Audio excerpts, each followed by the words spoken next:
जगत माझी परगना मोहल पहाटा खोना तेहन एडीएम साहेब ठान हेलना मैंने डीएम साहेब ठान हेलना डीएम साहेब लई किया जे बांगा एडीएम जनरल नोर दायित्व रे मेनाया उनी सला पे दुड़ुब पे आदो ओना लगाते आले दुड़ुब लेना और डिटेल्स नो आदि करते आज सला गालमारा होइना जे एसआईआर हुई करते जहां 2000 चेतान रे आले नदिया जिला रे को बाधा कान उनको को चिकाते इंक्लूड रुआड़ चो हुआ आदो नोआ इदी करते आज लई किया जे चिंता चेर हो कराना बनो आना आपे फॉर्म 6 फिलअप करते ऑनलाइन ते नोआ फिलअप करते आपे सॉफ्ट कॉपी इन जमा हइन पे आदो सरीगे ते नदिया डिस्ट्रिक्ट अंडर रे नोडे कल्याणी सब डिविजन खने तब करते तेहटो सब डिविजन नोते नुनंग मारांग इलाका मेना आदो सांताल को ᱧᱩᱛᱩᱢ ओका करे बादा करना तेज ओना करे गोटा के कथा पासनाव करते सर्कुलेट करते आले ले बड़ा हचो को और उसेरा अब भारत जगत माझी परगना मोहल सला जोगाजोग करते आकोआ डिटेल्स को एमा एनखान एम लेखान को अब ओना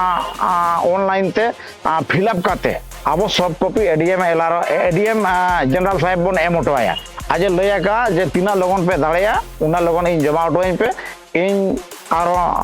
नामा करते उनको होड़ा ᱧᱩᱛᱩᱢ रकाब रुआड़ लगिन व्यवस्था आलो पे चिंताया जकात माझी परगना मोहल पहाटा खन दो नोआ इदी करते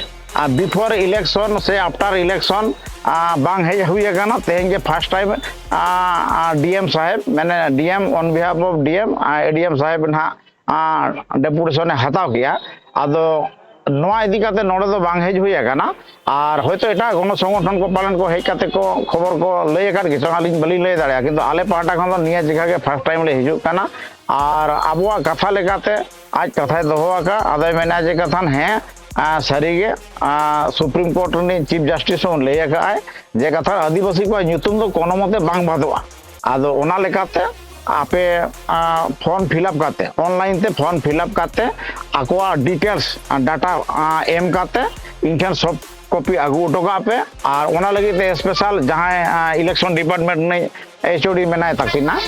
उनिया कॉन्टैक्ट नंबर को जो किन एम किया जे कथान आपे तीना लगन पे आगू दाड़िया उना लगन आले ओना सेटेलाइट ने व्यवस्थाया चेदा ओना दिन दिन संगे संगे कोरा बांग गानोआ ओना नेलना नवद्वीप इलाका रना गाना से तेहटो इलाका रना गाना से रानाघाट इलाका रना गाना से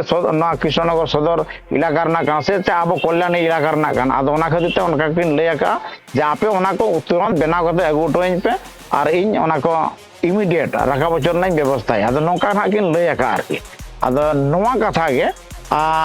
एसआईआर इदी करते अब जहां 11 मार्च 2026 जहां चीफ इलेक्टोरल ऑफिसर कोलकाता रे दुरुब कना जहां सारा पश्चिम बांग्ला कंट्रोल है आदो उनी ठेनो सेन काते नोआ अर्जी के दो होई लेना आदो ओना लेकाते सनाम डीएम को गे चिठी किन एमान को ताहे और ओना लेकाते के नितो इलेक्शन परवर्ती नितंग हेज होई काना आदो मिट कथा ते लई के जे आपे आदिवासी को आदो ᱧᱩᱛᱩᱢ राखब गे आलो पिचिनते आदो ओना लेकाते के ना नोआ कथा के लई पसना होई कन तब भारत जकात माझी परगना मोहल पहाटा खोना मोटामुटी नोआ इदी करते सार्च करते नेल हुई गाना से हर को सला जोगाजोग करते नेल बड़ा हुई गाना 2 लाख चेतान रे सांताल को ᱧᱩᱛᱩᱢ के बाधा काना जतखन बढ़ती बाधा काना बीरभूम जिला रे आरके बीरभूम जिला रे जतखन बढ़ती बाधा कान ताको आदो उनको को ओंडे डीएम सला दुड़ुब करते नोआ सेटेलाइट ना को कुरुमुटुई एना इना ᱧᱩᱛᱩᱢ दो राजेंद्रनाथ मुर्मू भारत जकात माझी परगना मोहल ने जिला गोडेदार